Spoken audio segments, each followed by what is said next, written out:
ጠበቃው ነኝ። ምንድነው? ማን የደወለው? ጠበቃው ነው።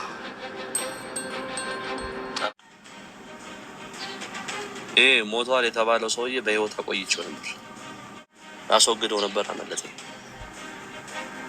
እንዲቆይ የሚያደርጉት አሁን ግን አምጧል እና ከባድ ችግር ውስጥ ሊከተን ይችላል። ሆነም ግድ የለህም። ለዚህም ይሆን ሌላ መላ እናጣም። ወይኔ ሉላ ለምን አይገባሽም? ሉላ በሁለት በኩል እኮ እየታደንኩ ነው ያለሁት። በዚህ በኩል የዝና ሰዎች አሉ፣ በዚህ በኩል ደግሞ ፖሊሶች አሉ። ከሁለቱም ማምለጥ አልችልም።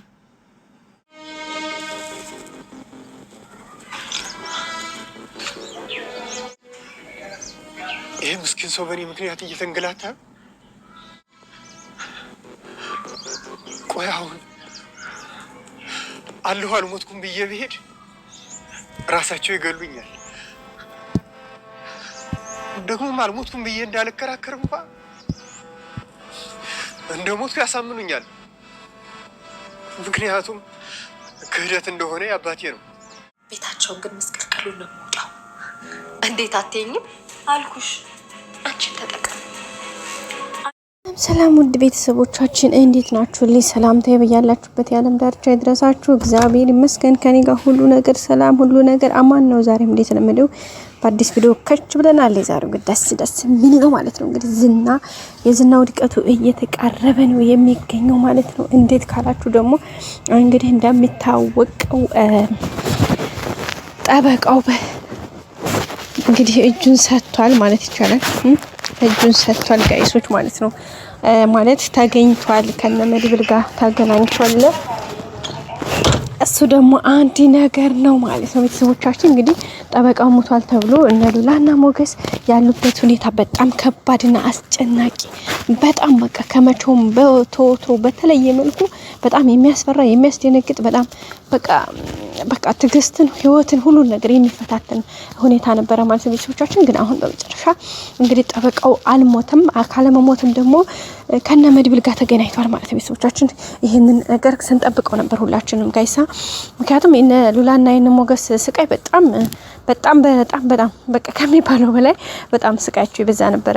እንግዲህ ከ10 ዓመት በኋላ የተገናኙት ሁለት ፍቅረኛሞች ሞገስና ሉላ እንግዲህ ከተገናኙ በኋላ እንኳን ህይወትን ለማሸነፍ ከዛሬ ነገ ሲሉ አንዱ ሲይዙት አንዱ ይበተናል፣ አንዱ ሲጨብጡት አንዱ ይርቃል፣ አንዱ ሲይዙት አንዱ ይሄዳል። ከዛ በመጨረሻ እንግዲህ ከአቅማቸው በላይ ሆኖባቸው ነገሮችን ሁሉ ከቁጥጥራቸው ውጪ የሆነባቸው ሞገስና ሉላ ሞገስ በሚገርም ሁኔታ ይሄም ያልፋል እያለ እንግዲህ ሁሌ ሉላን መቼ ነው የሚያልፈው ምናምን ስትል እንኳን እሷ ሉላ እመኝኝ ያልፋል ነበር የሚላት ማለት ነው።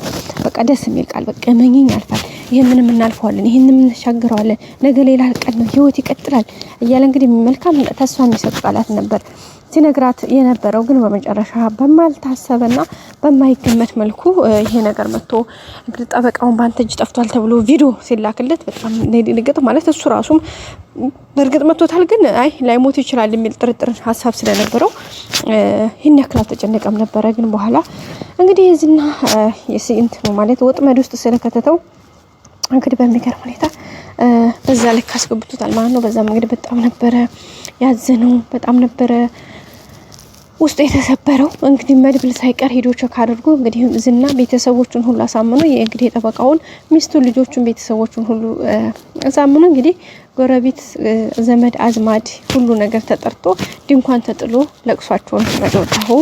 እንግዲህ በጣም ነበረ ነገሩ በቃ ተፈጽሟል ተብሎ ነበርና እንግዲህ መድብል እሱን ነገር እሱም ሲያይ በጣም ነው የደነገጠው። በቃ ይሄ ነገር እውነት ነው ማለት ነው፣ ከዚህ በኋላስ የሚለው ነገር በጣም ከባድ ነበር። ለዛውም ቢሆን እንግዲህ ሉላን ወደ እነሱ ጋር አምጥተው ሞገስን እንግዲህ በራሱ መንገድ ማለት ተውለሱ አንድ ሰው ይቀላልና በራሱ እንዲያመልጥ የሚችለው ነገር ሁሉ እንዲሞክር አስደርገውት ነበረ። ግን እግዚአብሔር ይመስገን ደስ በሚል ሁኔታ እንግዲህ ጠበቃው ያንን ዝና ግዴለው በቃ ድምጽ ሳያሰማ ሹተው ብሎ ሰጥቶት የነበረው ኃላፊነት ሰጥቶት የነበረው ልጅ እንግዲህ ጠበቃው ራሱ እንግዲህ በስለት ወቅቱ ቀጥታ እሱ አምልጦ ነው የመጣው። ማምለጡንም ዝና ሲሰማ እንግዲህ በጣም ነው የተናደደው። ከዛ እንግዲህ ፖሊሶች ሁሉ ያው እንዳያችሁት የሞገስ ፎቶ በየከተማው ሁሉ ላይ በየመብራት ፖሎች በቃ ኤቭሪቲንግ ላይ ነው ተለጥፈው ያሉት እና ያንን ነገር እንግዲህ ሲያይ እሱም እዛ ነው ያየው እና በቃ ይሄ ምስኪን ልጅ በቃ አሁን በእኔ ምክንያት እየተሳደደ ነው ማለት ነው። በቃ የዝና መጫወቻ ሆኖ ነው እኔ ለራሴ የራሴን ህይወት አበላሽቼ ድጋሜ የዝኔ ምስኪን ልጅ ህይወት ምን ይሆነኝ እያበላሽ ያለሁት ምናምን ብሎ እንግዲህ በጣም ነበር እየተጸጸተው ማለት ነው። በጣም ነበር ያዘነው። በቃ ካሁን በኋላ አምላኬ ቅጣቴ ነው አውቃለሁኝ፣ መድኃኒዓለም ይቅር በለኝ፣ በቃ ለኃጢአቴ ካሳ ላግኝ በማለት እንግዲህ እየተማጸነ ነበረ። በመጨረሻ እንግዲህ ፈርቶ ነበረ ለነ ሞገስም ለመደውል፣ ያው የሞገስ ስልክ ስለተሰረቀ አይሰራም። በመጨረሻ እንግዲህ ለመድብል ደውሏል ማለት ነው። ለመድብል ሲደውል ያለው ነገር ምንድነው? በጣም ሉላ ነበረች አጋጣሚ በቃ ሞገስ ድምፁ መስማት ፈልጋለሁ ብላ ቶሎ ተቀብላ ስልኩን ስታነሳው ሃሎ መድብል እንዴት ነህ? ጠበቃው ነኝ የሚል ድምጽ። አይገርምም? ሞቶ በሱ ጉዳይ በሱ ምክንያት ፖሊስና ሌሎች አካላት እያሳደዱት ያለን አንድ ሰው ሃሎ እኔ ሞገስ እኔ ጠበቃው ነኝ። አስባችሁታል? በቃ ሉላ ራሱ ድንግጣ ነው ገጸጥ ያለችው ማለት ቤተሰቦቻችን በጣም አይገርምም? እና ያው ደስ የሚል ነገር እውነት ለመናገር አሁን ሞገስ ያው ዝና እስከዛሬ ሲያሮርጠው ነበር። አሁን የኛ ያክል የከፋ ነገር አይደርስበትም። አንደኛ መድብል አሉ። ሁለተኛና ዋናው ደግሞ አሁን የሰው መግደል ሙከራ ወንጀል በሱ ወንጀል ነበር በጣም ከባዱ ነገር። ግን አሁን እግዚአብሔር ተመስገን ይሁን ከዛ ነፃ ሆኗል ማለት ነው። እሱ ደግሞ ነገር ነፃ ከሆነ ሌላው ነገር በጣም ሁሉም ነገር በጣም ሲምፕል እና ቀላል ነገር ነው።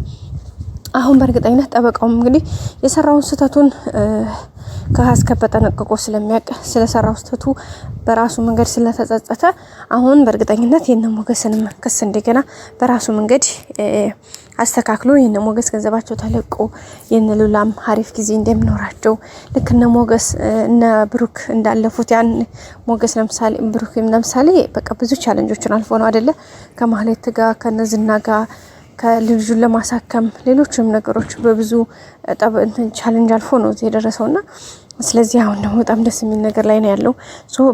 ልክ እንደሱ አሁን ላይ ደግሞ ቅድስቴና ብሩኬ እንዳያቸዋቸው ሀሪፍ የሚባል የፍቅርን ግንኙነት ላይ ነው ያሉትና እነ ቅድስት እነ ሉላና ሞገስም ደግሞ በቅርቡ ምንም ጥያቄ የለውም ሞገስም ታገቢኛለሽ ብሎ ቀለበት አስሮ በወጉ በስርዓቱ አግብቷት ይሄን ሁሉ ቀን ቁጭ ብለው የሚያስታውሱበት ጊዜ ቅርብ ነው ማለት ነው ብለን ተስፋ እናደርጋለን።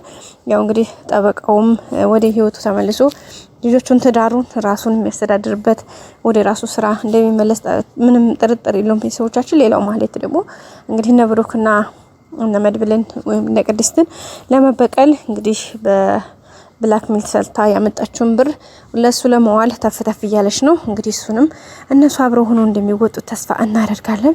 እና ቤተሰቦቻችን የዛሬው ቪዲዮ ይህን ይመስል ነበር። ቀጣይ አዲስ ቪዲዮ እስከምንገናኝ ሰብስክራይብ ላይክ አድርጉ። መልካም ጊዜ በያላችሁበት። ባይ ባይ። ወዳችኋለሁ ቤተሰቦቼ።